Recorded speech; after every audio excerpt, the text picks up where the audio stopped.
नमस्कार साथियों, आपका स्वागत है हमारे इस चैनल पर। भारत जितना पुराना है उतनी ही पुरानी इसकी संस्कृति और सभ्यता भी है। भारत के मौजूद किले सिर्फ पत्थरों का ढेर नहीं बल्कि रहस्यों का खजाना है। आज हम आपको ले चलेंगे उन 5 किलों की यात्रा पर जो अपने रहस्यमयी इतिहास के लिए प्रसिद्ध हैं। ये वो किले हैं जहां आज भी अतीत की गूंज सुनाई देती है, जहां हर दीवार कुछ कहती है। तो तैयार हो जाइए इस अनोखी यात्रा के लिए। आज आपके सामने होगा इतिहास का वो चेहरा होगा जो आपने कभी नहीं देखा। चलिए शुरू करते हैं भारत के 5 सबसे रहस्यमयी किलों की यात्रा। गढ़कुंडार का किला। गढ़कुंडार का ये किला मध्य प्रदेश के निवाड़ी जिले के पास स्थित है। ऐसा माना जाता है कि ये किला कई रहस्यों और चमत्कारों से भरा हुआ है, इसलिए आज भी लोग शाम होने के बाद इसमें जाने से डरते हैं। यहां आसपास के लोगों के बीच इस किले से जुड़ी कुछ डरावनी कहानियां बहुत प्रचलित हैं। लोगों का कहना है कि यहां कई 100 वर्षों पहले कुछ लोगों की मौत हुई थी और जिनकी आत्माएं आज भी इस किले में भटक रही हैं। इस किले की सबसे ज्यादा प्रचलित कहानियों में से एक है कि एक बार इस किले में आई एक बारात से लगभग 50 से 60 लोग रहस्यमय तरीके से गायब हो गए थे, जिनके बारे में आज तक पता नहीं चल पाया है। चलिए थोड़ा और डिटेल से जानते हैं। गढ़कुंडार का किला उत्तर प्रदेश के झांसी से करीब 70 किलोमीटर की दूरी पर स्थित है। 11वीं सदी में बना यह किला 5 मंजिल का है, जिसमें 3 मंजिल तो ऊपर दिखते हैं जबकि 2 मंजिल जमीन के नीचे हैं। यह किला कब बना और किसने बनवाया, इसके बारे में कोई पुख्ता जानकारी नहीं है, लेकिन बताया जाता है कि यह किला 1500 से 2000 साल पुराना है। यहाँ चंदेलों, बुंदेलों और खंगार जैसे कई शासकों का शासन रहा। गढ़कुंडार का किला सुरक्षा की दृष्टि से बनवाया गया एक ऐसा बेजोड़ नमूना है जो लोगों को भ्रमित कर देता है। किले को इस तरह से बनाया गया है कि यह 4-5 किलोमीटर दूर से तो दिखता है, लेकिन नजदीक आते आते यह दिखना बंद हो जाता है। जिस रास्ते से किला दूर से दिखता है, अगर उसी रास्ते से आप आएंगे तो वो रास्ता किले की बजाय कहीं और ही चला जाता है, जबकि किले के लिए दूसरा रास्ता है। गढ़कुंडार के किले की गिनती भारत के सबसे रहस्यमय किले में होती है। इस किले को लेकर एक कहानी बेहद ही प्रचलित है। आसपास के लोग बताते हैं कि काफी समय पहले यहाँ पास के ही गांव में एक बारात आई थी। बारात के आए लोग यहाँ किले में घूमने आए। घूमते घूमते वो लोग तलघर में चले गए, जिसके बाद वो रहस्यमय तरीके से अचानक गायब हो गए। उन 50-60 लोगों का आज तक पता नहीं चल सका। इसके बाद भी कुछ इस तरह की और घटनाएं हुई, जिसके बाद किले के नीचे जाने वाले सभी दरवाजों को बंद कर दिया गया। आपको बता दें कि यह किला किसी भूल भुलैया से कम नहीं है। अगर जानकारी ना हो तो इसमें अधिक अंदर जाने पर कोई भी दिशा भूल सकता है। किले के अंदर अंधेरा रहने के कारण दिन में भी यह डरावना लगता है। कहते हैं कि किले में एक खजाने का रहस्य भी छुपा हुआ है, जिसे तलाशने के चक्कर में कई लोगों की जान चली गई है। इतिहास के जानकार बताते हैं कि यहाँ के राजाओं के पास सोने, हीरे, जवाहरातों की कोई कमी नहीं रही। यहाँ के खजाने को ढूंढने की कोशिश कई लोगों ने की, लेकिन वो नाकाम रहे और इस किले का रहस्य ही बनकर रह गया। शनिवार वाड़ा का किला। हिंदुस्तान के अन्य कोनों में भले ही लोग शनिवार वाड़ा के बारे में न जानते हो, लेकिन मराठी लोग इसके बारे में बखूबी जानते हैं। दरअसल यह एक ऐतिहासिक महल है जो कभी मराठा साम्राज्य की आन बान और शान हुआ करता था, लेकिन आज से करीब 244 साल पहले इस महल में एक ऐसी घटना घटी थी जिसकी गूंज आज भी सुनाई देती है। इस घटना की वजह से ही लोग इस महल को रहस्यमय मानते हैं। तो चलिए जानते हैं शनिवार वाड़ा की वो रहस्यमय कहानी जो लोगों को आज भी डराती है। शनिवार वाड़ा महाराष्ट्र के पुणे में स्थित है, जिसका निर्माण मराठा पेशवा साम्राज्य को बुलंदियों पर ले जाने वाले बाजीराव पेशवा ने करवाया था। वर्ष 1732 में यह पूरी तरह बनकर तैयार हो गया था। कहा जाता है कि उस समय इसे बनाने में करीब 16,000 रुपए खर्च हुए थे। तब के समय में यह राशि बहुत अधिक थी। उस समय इस महल में करीब 1000 लोग रहते थे। कहा जाता है कि इस महल की नींव शनिवार के दिन रखी गई थी, इसी वजह से इसका नाम शनिवार वाड़ा पड़ था। करीब 35 साल तक यह महल पेशवाओं के अधिकार में रहा था, लेकिन 1818 ईस्वी में इस पर अंग्रेजों ने अपना अधिकार जमा लिया और भारत की आजादी तक यह उनके ही अधिकार में रहा। कहते हैं कि इसी महल में 30 अगस्त 1777 की रात 18 वर्षीय नारायण राव की षड्यंत्र करके हत्या कर दी गई थी, जो मराठा साम्राज्य के 9वें पेशवा बने थे। कहा जाता है कि उनके चाचा ने ही उनकी हत्या करवाई थी। इसके बाद से ही वहां के स्थानीय लोगों का कहना है कि आज भी अमावस्या की रात महल से किसी की दर्द भरी आवाज सुनाई देती है, जो बचाओ बचाओ चिल्लाती है। ये आवाज नारायण राव की ही है, ऐसा माना जाता है। शनिवार वाड़ा से जुड़ा एक और रहस्य है जो आज तक अनसुलझा है। वर्ष 1828 में इस महल में भयंकर आग लगी थी, जो 7 दिनों तक जलती रही थी।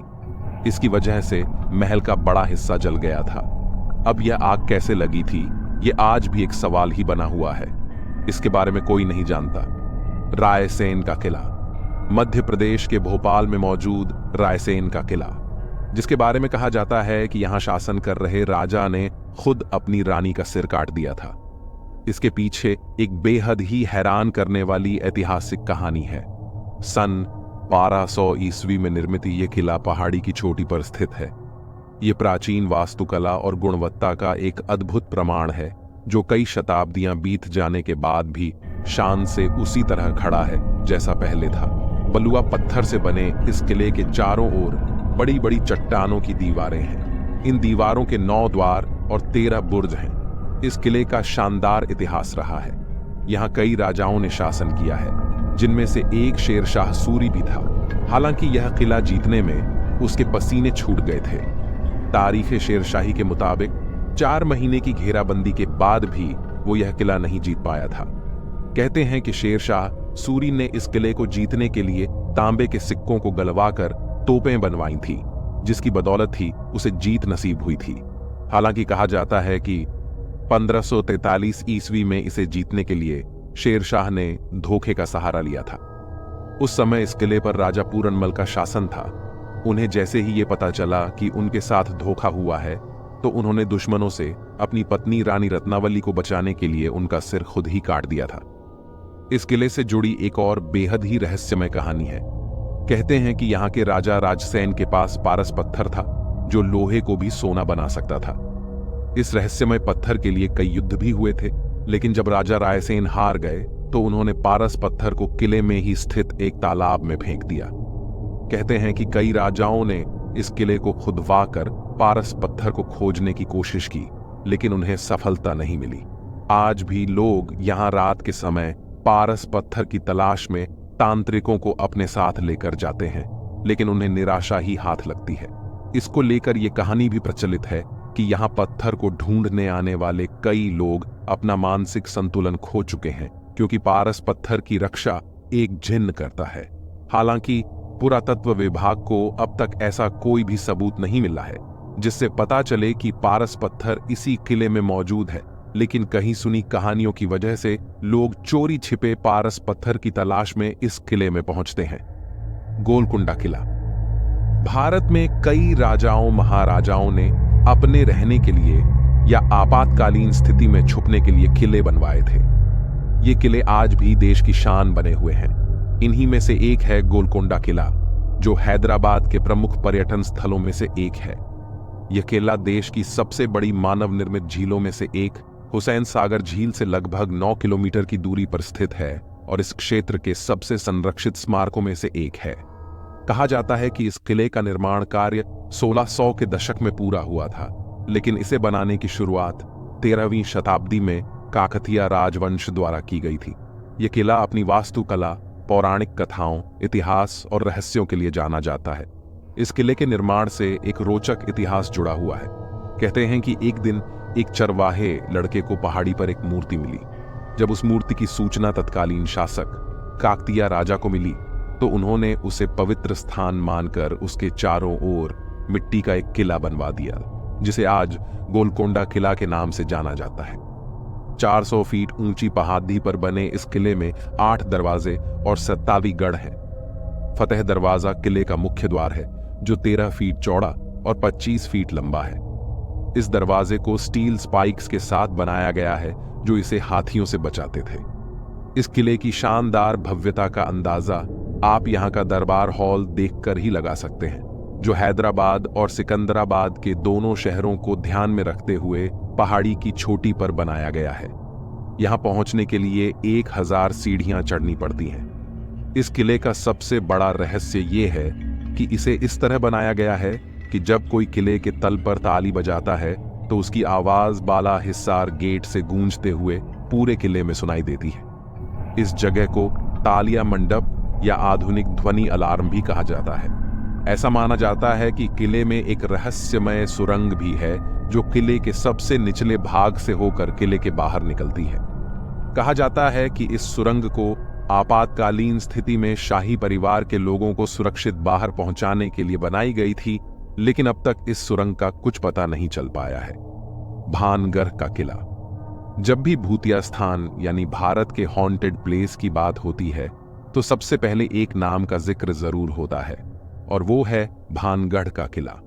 माना जाता है कि भानगढ़ का किला भारत के सबसे हॉन्टेड प्लेस में से एक है और यहां आने से पहले लोग डरते हैं, और कई लोग इस डर की वजह से आते भी नहीं हैं। ये तो दिन की बात है, रात में तो भारतीय पुरातत्व सर्वेक्षण भी यहां जाने के लिए मना करता है, और इसी वजह से शाम 6 बजे के बाद यहां जाने की मना है। लेकिन लोगों की दिलचस्पी यह जानने में होती है आखिर भानगढ़ में ऐसा क्या है कि वहां लोग जाने से क्यों डरते हैं और इसके पीछे क्या कहानियां हैं।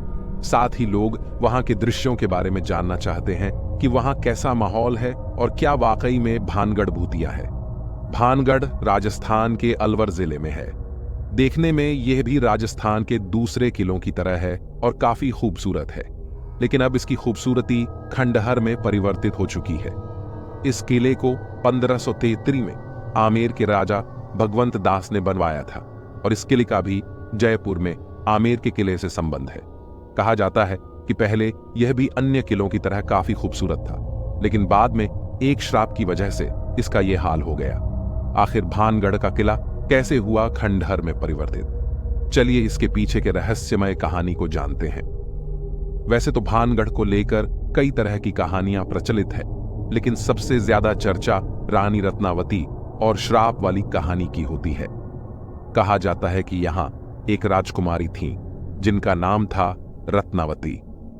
रत्नावती अपनी खूबसूरती की वजह से मशहूर थीं और उनकी सुंदरता की बातें काफी प्रचलित थीं। हर कोई उनसे शादी करना चाहता था, और उसी गांव का एक तांत्रिक भी उन चाहने वालों में से एक था। उस तांत्रिक ने रत्नावती को अपने तंत्र से अपने वश में करने के बारे में सोचा। कहा जाता है कि रत्नावती एक बार इत्र खरीद रही थी, और कई लोग कहते हैं कि रत्नावती की दासियां उनके लिए इत्र खरीद रही थीं। फिर उस तांत्रिक ने राजकुमारी के इत्र को तंत्र के जरिए मंत्रित कर दिया, और जब यह इत्र राजकुमारी के पास पहुंचा तो वो इस इत्र पर किए गए जादू को राजकुमारी रत्नावती पहचान गई। फिर रानी ने इस इत्र को लगाने के बजाय फेंक दिया, और फिर जिस पत्थर पर वो इत्र गिरा उससे वो तांत्रिक ही घायल हो गया। लोगों का कहना है कि इससे तांत्रिक की मरने की हालत हो गई, और मरते मरते उस तांत्रिक ने यह श्राप दे दिया कि अब इस भानगढ़ का विनाश हो जाएगा। उसके कुछ सालों बाद ही भानगढ़ में कुछ ऐसा हुआ जिसकी वजह से सभी लोग वहां को छोड़कर भाग गए, और धीरे धीरे यह किला एक खंडहर में परिवर्तित हो गया। यहाँ के लोगों का कहना है कि किले से औरतों की चीखने और रोने की आवाज आती है। अब ये कहानी कितनी सच है ये कह पाना मुश्किल है, और कोई बताता है कि यहां जाने पर कोई उन्हें मारने की कोशिश करता है। दोस्तों, ये था आज का हमारा रहस्यमय सफर। अगर आपको वीडियो पसंद आया हो तो वीडियो को लाइक और चैनल को सब्सक्राइब कर लीजिएगा।